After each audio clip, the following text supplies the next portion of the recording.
As the prophet of esports, I rely on trustworthy and meaningful data every day.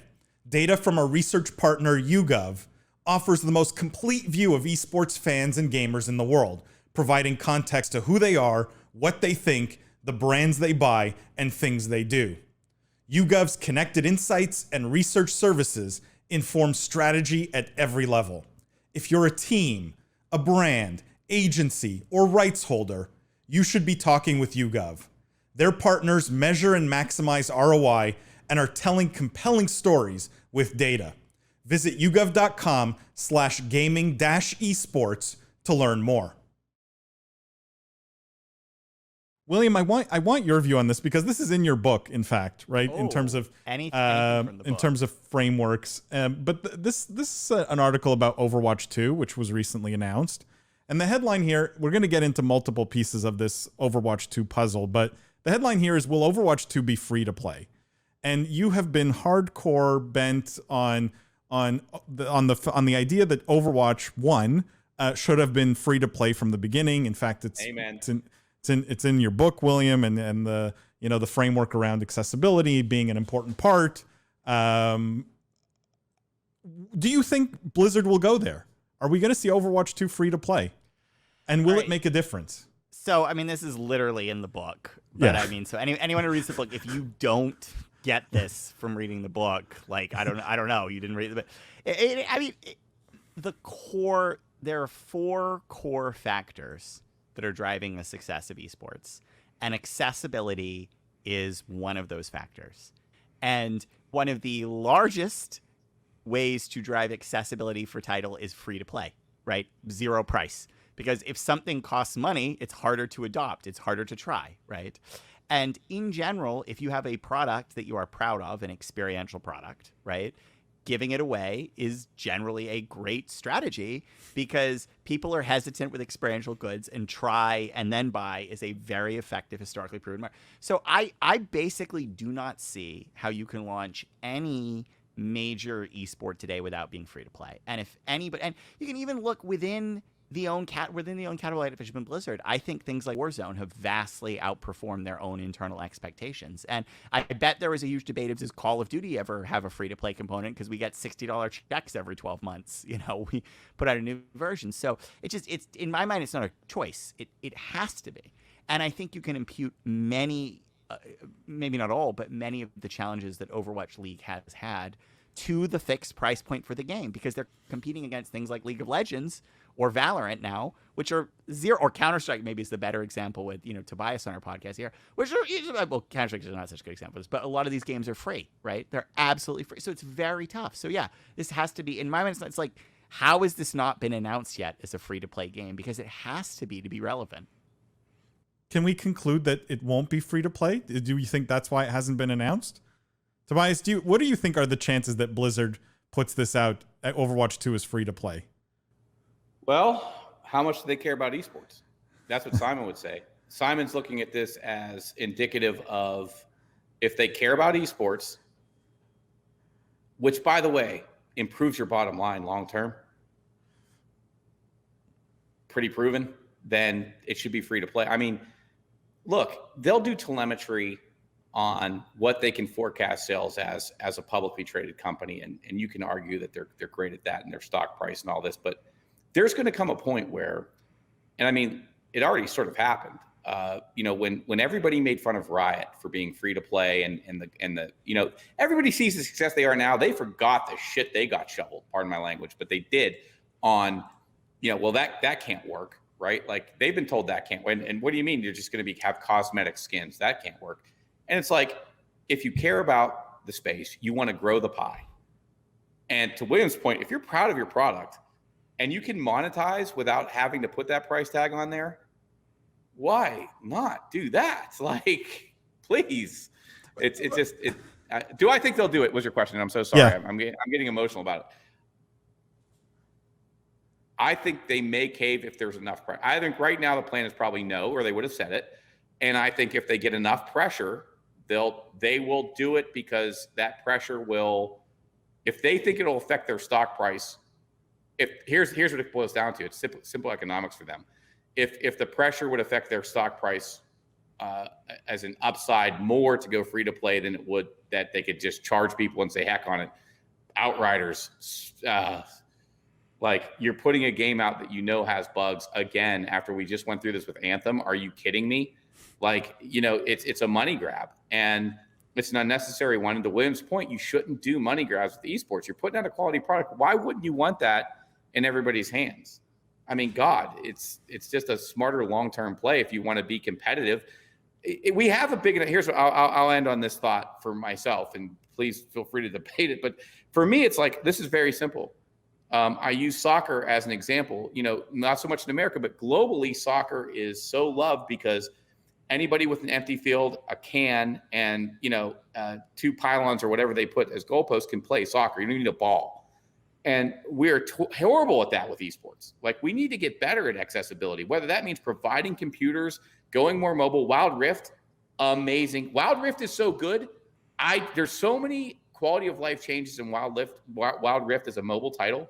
I don't want to play traditional League anymore. I can pin the dragon and say, attack the dragon. Why can't I do that? Like, there's a lot we can improve. So I'm not all a fanboy for Riot. I can pick on them too. The point is this. We have an obligation to grow the space, like it or not. We have an obligation to do that. You have an obligation to your shareholders. And if you can't articulate to your shareholders why this is going to be better, you don't deserve the position of the executive that you are. And I'm not just saying Bobby, any of them. If you can't explain that and you can't understand it yourself, you've outdated yourself and you should resign.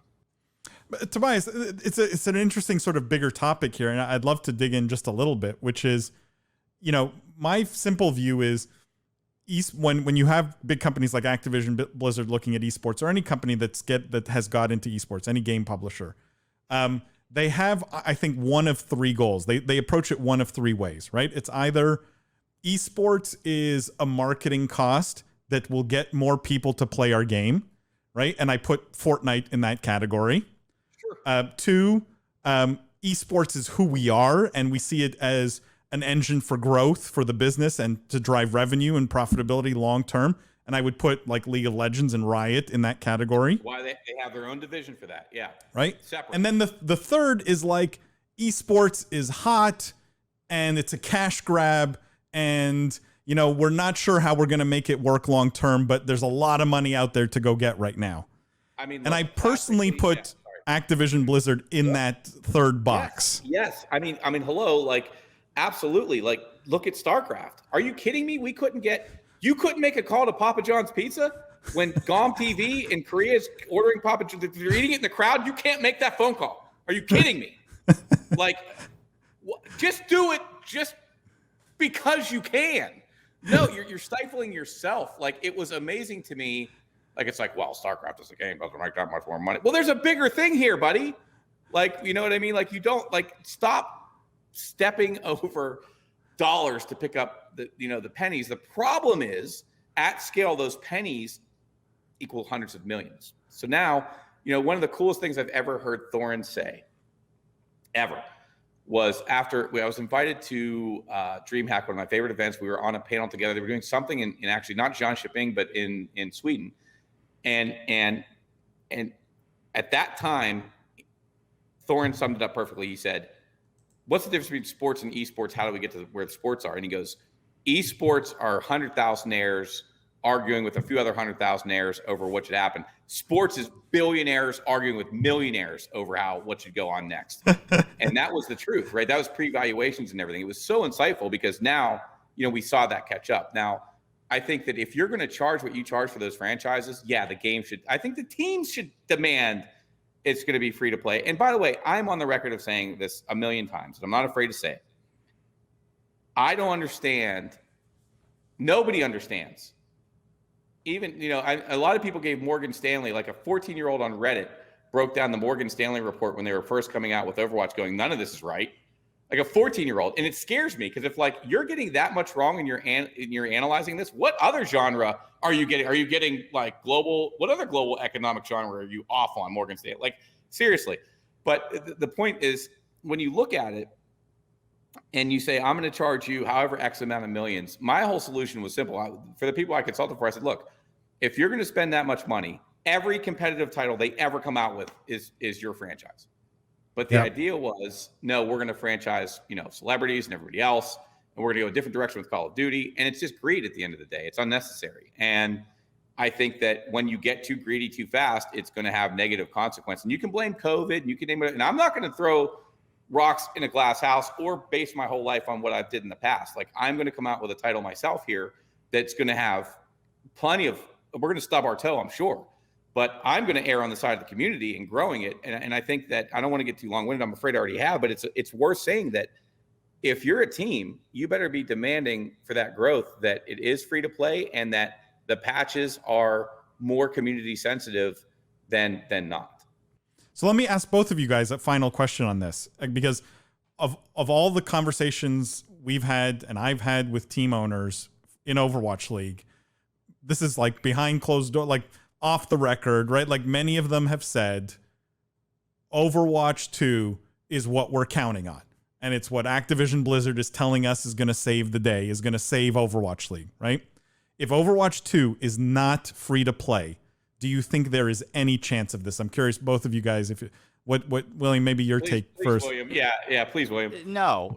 I mean, I can answer that incredibly easily. No. In fact, it's, and I just think that is so apparent to people in the space that part of me believes the reason why Overwatch 2 has not yet been announced as free to play is just they're saving the PR closer to launch. That there might be an all guns blazing strategy for this, because I think also, as easy as it is for us to see the importance of Overwatch 2 to the future of Overwatch, it's also got to be pretty apparent to the folks at Activision Blizzard around that. So, I don't know, but no, I think it absolutely has to be.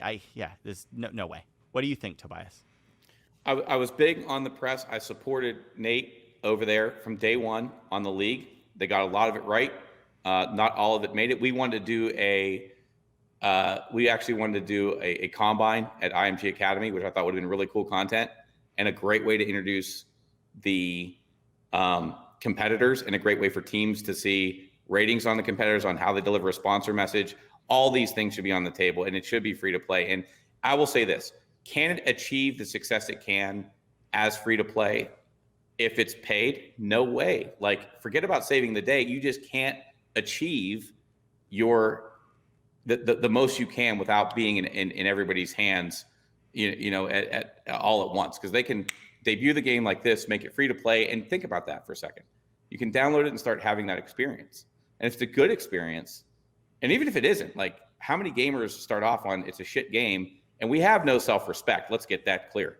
Gamers, we have zero self-respect. Every Reddit article is going to be like, "Well, the publishers working weekends." It was Angry Joe podcast Angry Joe review on Outriders. When he ends it, or at some point he says, have a little self-respect, have a little dignity. I'm like,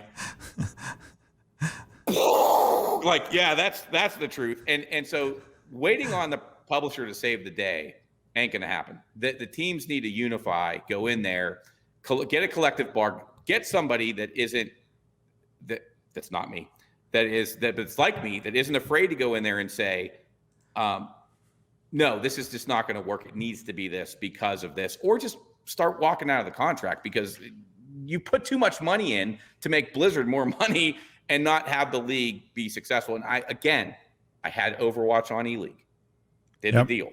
They were great. I was behind Nate. I was not behind what they were charging for franchises. I was not for the way they were going to franchise. But nobody gets everything perfect, and kudos for taking the swing, but you better stick by them. You better stick by those owners, because, they're the ones that are driving it. But Paul, goes back to what you said as well. It's like, you're in that camp of, well, we really can't figure it out, but it all makes money. So what's best for us as Activision Blizzard, Which Bobby is great at. He really is. I mean, the stock price has done incredibly well.